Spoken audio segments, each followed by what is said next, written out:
Sí tiene que ver, ¿cómo no va a tener que ver? No tiene nada que ver con la Constitución. Bueno, esa es su opinión. Yo creo que obviamente que tiene que ver con la Constitución. ¿Dónde dice la Constitución que se le puede dar a las asociaciones de padres la facultad de decidir qué cosa va en un libro? No, la Constitución dice que el Congreso no debe legislar de eso porque hay un ente rector. ¿Y entonces qué hacemos? Para mí la respuesta es clara, hay que abrir un proceso mucho más amplio y convocar una asamblea constituyente, que fue una propuesta que hizo el mismo presidente. A ti te puede dar risa, pero No, esta es una necesidad que está demostrada. O sea, yo no entiendo cómo menosprecias una demanda de un buen sector de la población que sí cree que este régimen se está descomponiendo y cayendo.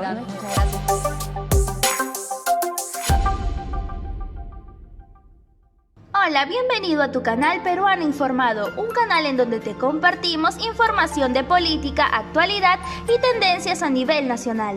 A continuación te comparto todos los detalles en la siguiente nota. Gracias por acceder a esta entrevista. Recién nos hemos enterado que ya no trabaja como consejera del presidente del Consejo de Ministros, Aníbal Torres. Y quería hacerle a la gente, por si acaso se había olvidado alguno, el resumen de lo que había pasado y usted me corrige si hay algo que usted lo percibe diferente, para usar la palabra que está de moda. Claro. La señora Anaí Durán era del grupo de la señora Verónica Mendoza, ¿no? Nuevo Perú. Y al principio decidieron apoyar al gobierno. Y como parte de ese apoyo, ella accedió a formar parte del gabinete, pero luego se produjeron las discrepancias, las divisiones, y con la salida de Mirta Vázquez hubo un cisma, en el cual se suponía que todos tenían que apartarse y le pidieron a usted que se apartara del gobierno o que se quedara, que o se apartara del partido o se apartara del gobierno. Y usted en ese momento dijo, me quedo con el gobierno. Y bueno, nos hemos enterado que ahora no está ni con uno ni con el otro. Primera pregunta, ¿por qué ella no está? Ya sabemos por qué no está con Nuevo Perú, vamos a regresar ahí, pero ¿por qué ella no está de asesora del señor Aníbal Torres? Bueno, gracias Sol por el espacio, saludar a los campesinos y campesinas del Perú y también a la gente de la Amazonía que celebra el Día de San Juan, que también es celebrado alguna vez. Y sobre la pregunta muy puntual, ¿no? Mi contrato en PCM, un contrato temporal, terminó por acuerdo de las partes, no era un nombramiento indefinido, y bueno, estoy en otros proyectos también.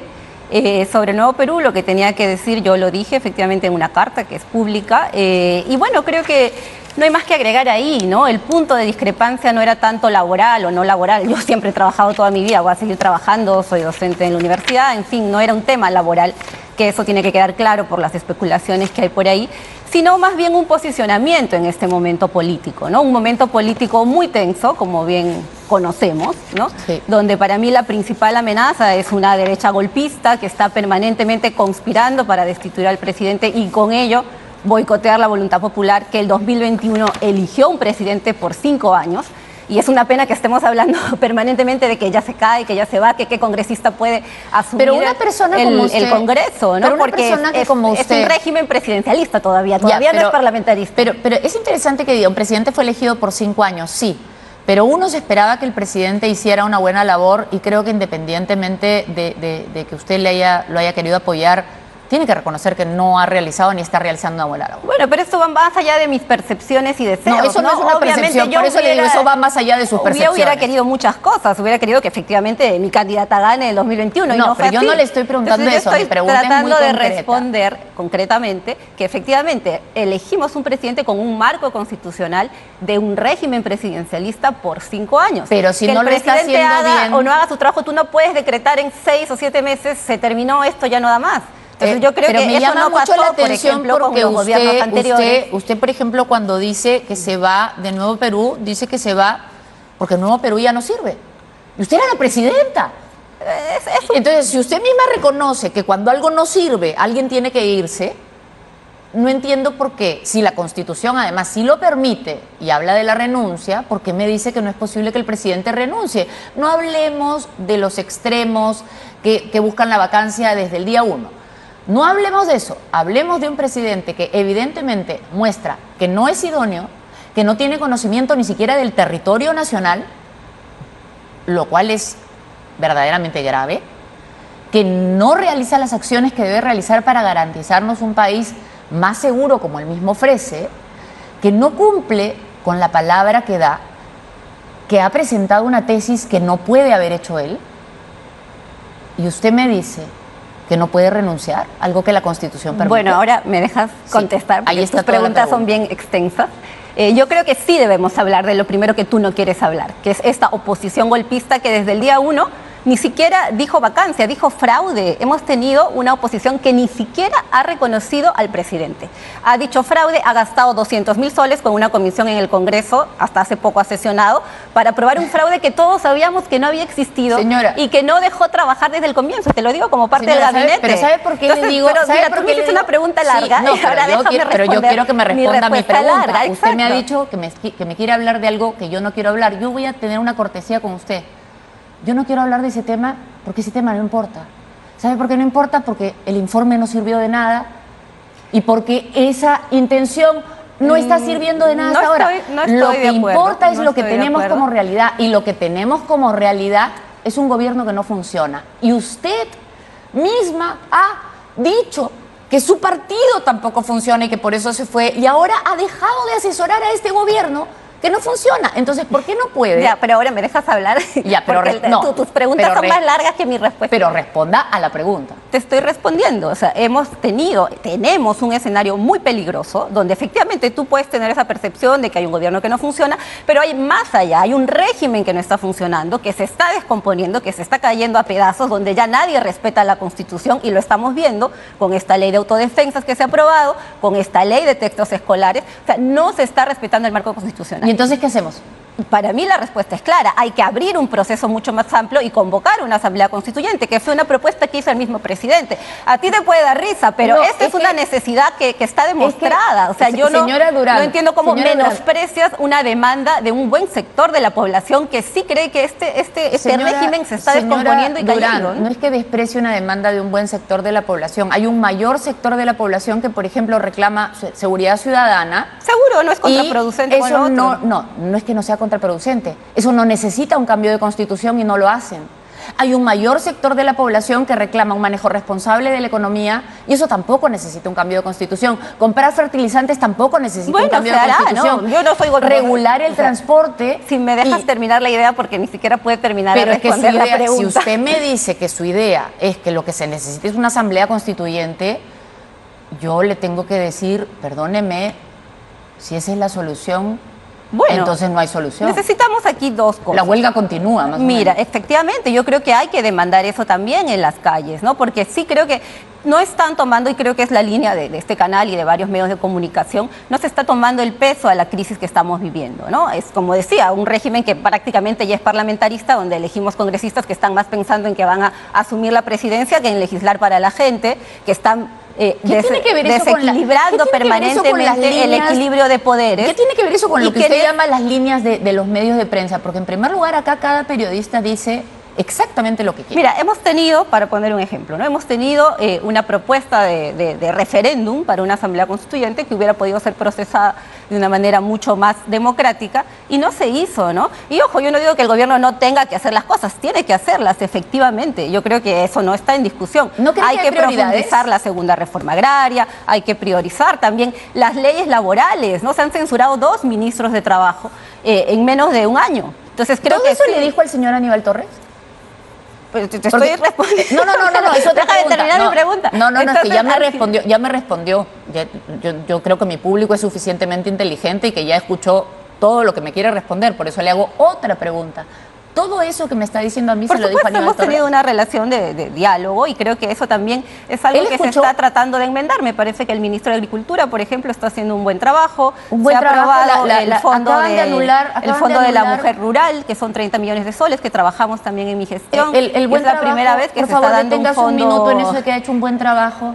Están teniendo que, o sea, todos los privados ya compraron fertilizantes, existen opciones distintas a comprar fertilizantes. Pero deja empezar, el ministro tiene ¿cuántas semanas? Él hizo eso. No, pero, creo que pero las urgencias son urgencias. Seguro. Y cuando un paciente se está muriendo, usted no le puede decir al médico, déjeme tiempo, hay semanas.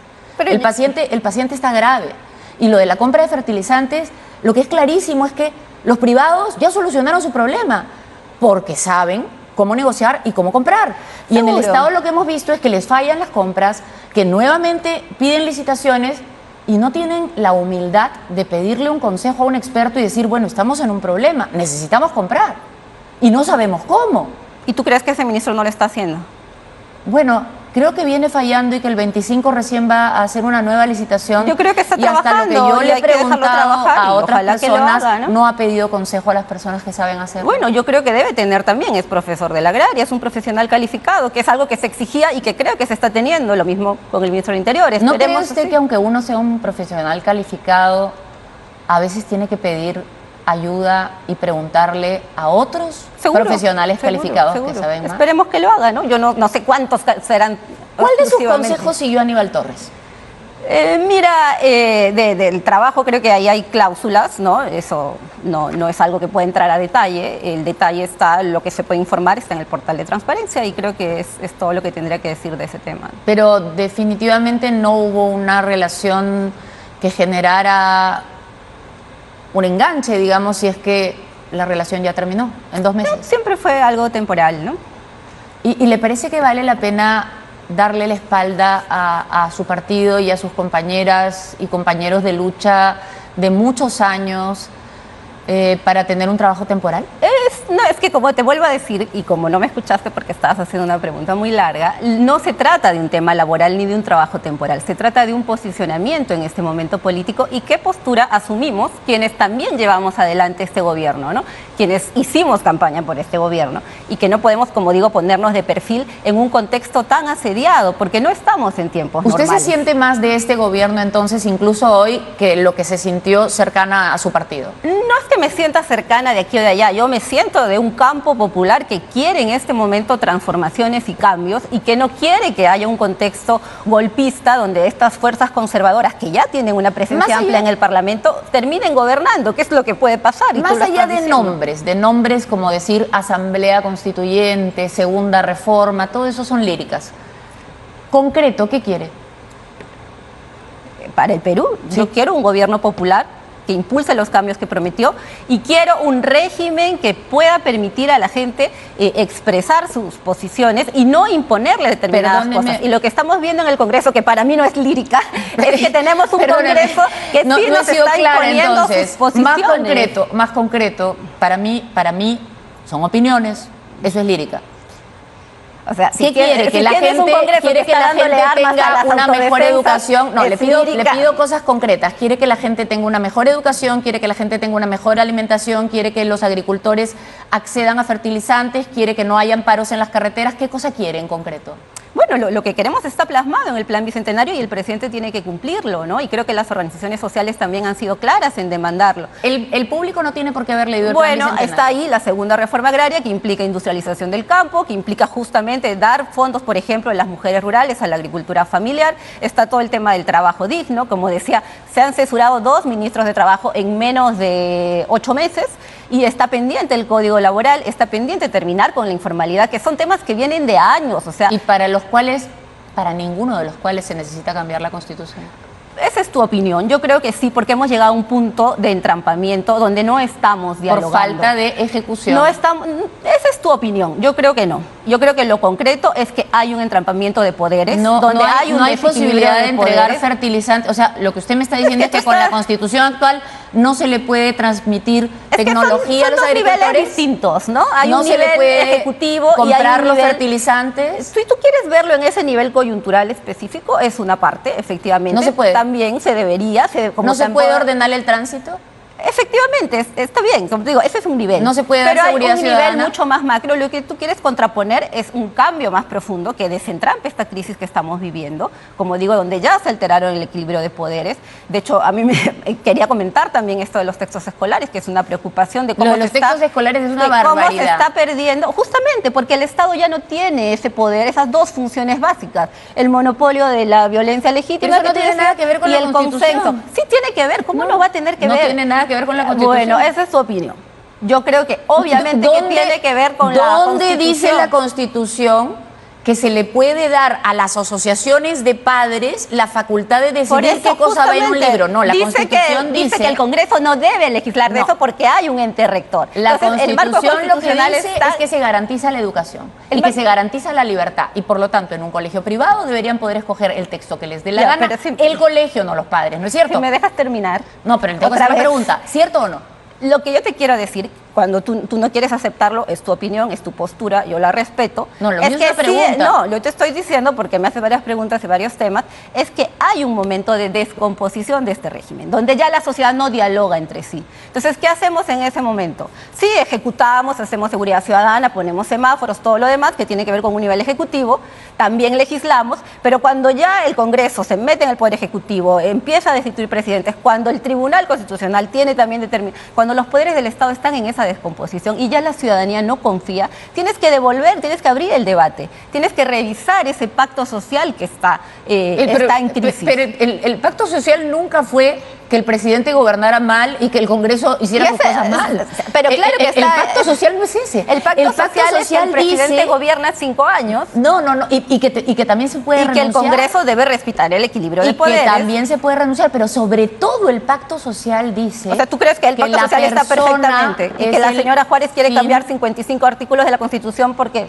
le da la gana? No, el tema no es la señora Juárez ni 55 artículos de la Constitución. El tema es qué cosa es el pacto social. Es lo que tú me estás diciendo. No, yo no le he dicho eso. Si el pacto social está perfecto y la Constitución del 93 funciona perfecto. El pacto social es la norma de convivencia. Lo que no funciona perfecto es el país, no la letra. ¿Y sabe por qué no funciona? Pero yo no me refiero a la letra. Porque los países no se cambian con las letras. La Constitución no es letra, es justamente ese acto de ponernos de acuerdo. Un proceso constituyente es eso, no es aprobar autoritariamente, como hizo el fujimorismo, una Constitución entre tanques, sino abrir ese pacto y ese diálogo. ¿Estamos de acuerdo en que queremos un país sin corrupción? Obviamente, claro. ¿Estamos de acuerdo en que queremos un tránsito ordenado, donde no hayan combis piratas, ni estas carreteras no asfaltadas, sinuosas, donde se mata a la gente todos los días? ¿Estamos de acuerdo en eso? ¿Estamos de acuerdo en que no queremos que las licitaciones sean amañadas y arregladas? Por supuesto. ¿Estamos de acuerdo en que no queremos copamientos en los puestos de los ministerios? ¿Estamos de acuerdo en que queremos que la población participe, que tenga algo que decir en este momento de descomposición del régimen, de crisis política? ¿En que el Congreso no debe legislar sobre comités de autodefensa? ¿De acuerdo en que todo lo que yo le he preguntado no necesita ningún cambio? Y estamos de acuerdo en que la población, por más que se pronuncie o no se pronuncie, tenga derecho o no tenga derecho, debería poder dedicarse a vivir, mientras las autoridades hacen todo aquello en lo que estamos de acuerdo. Tu lógica tiene un fin, que es demostrar que no sirve, no importa abrir el debate y que este régimen se pueda... No, esto es un debate. Y que esto se puede... Por eso vivimos del debate. Por eso digo, tu punto es bien claro. Tú quieres demostrar que todo está funcionando bien y el único problema es el ejecutivo. No. Y lo que yo te digo palabras en mi boca. Lo que yo he querido demostrar... Y lo creo que has querido demostrar. Le voy a decir lo que yo he querido demostrar y creo que ha quedado demostrado, porque usted me ha dicho que está de acuerdo en todo. En que no necesitamos una nueva constitución para estar de acuerdo. Pero yo te estoy diciendo que sí necesitamos. En este momento, pero no para estar de acuerdo. En este momento necesitamos ni para un nuevo pacto constitucional. Bueno, y un momento de amplitud, de democracia, de diálogo, no de imposición desde el Congreso o desde otros poderes del Estado. No debe haber ninguna imposición que vaya más de la ley y que vaya más allá de las libertades y de los derechos de las personas. Y por supuesto no se debería aceptar que asociaciones de padres sin representación se involucren en los textos escolares. Le agradecemos mucho este debate sobre este tema, pero tenemos otros temas sobre los cuales también queremos hablar con usted. A ver, con menos debate, ojalá, aunque es divertido. Usted declaró una vez que cree que el presidente Pedro Castillo es una persona honesta. ¿Lo sigue creyendo? Pues que se demuestre lo contrario, ¿no? Vamos a ver. Yo creo que es la primera vez en... La tesis yo no la he revisado, yo soy profesora en la universidad. Yo la he revisado. Tendría que revisarla. Ya, revísela. ¿Sabe qué cosa tiene la tesis que hace, en mi opinión, que la deshonestidad esté probada? Pero ¿sabes? No, le voy a contar porque usted no la ha revisado, yo sí. La tesis promueve el enfoque de género como necesario en la educación. Y el presidente Pedro Castillo ha declarado muchas veces, que el enfoque de género no es importante, que él no cree en el enfoque de género. Entonces, dígame, ¿cuál es la honestidad intelectual? Descartemos lo del plagio, que además está probadísimo, pero dejémosle eso a los expertos del plagio. Yo me dediqué al fondo. ¿Cuál es la honestidad intelectual de un ser humano que hace una tesis defendiendo el enfoque de género y el día que postula la presidencia y todos los meses siguientes dice que el enfoque de género no importa?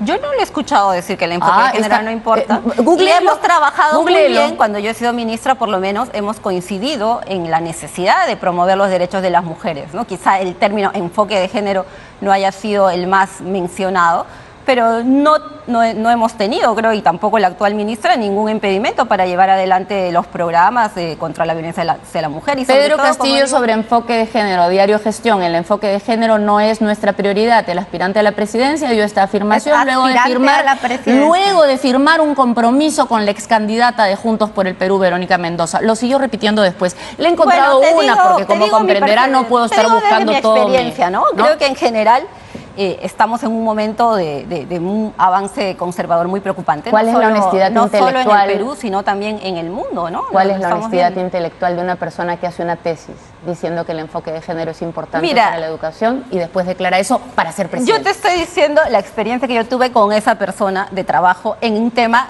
que está imbuido en el enfoque de género, como es el Ministerio de la Mujer, y yo no vi ningún impedimento para trabajar. Pero sigue creyendo que es honesto, entonces. Pues hasta que se demuestre lo contrario. Hasta que se demuestre lo contrario. Creer, ¿no?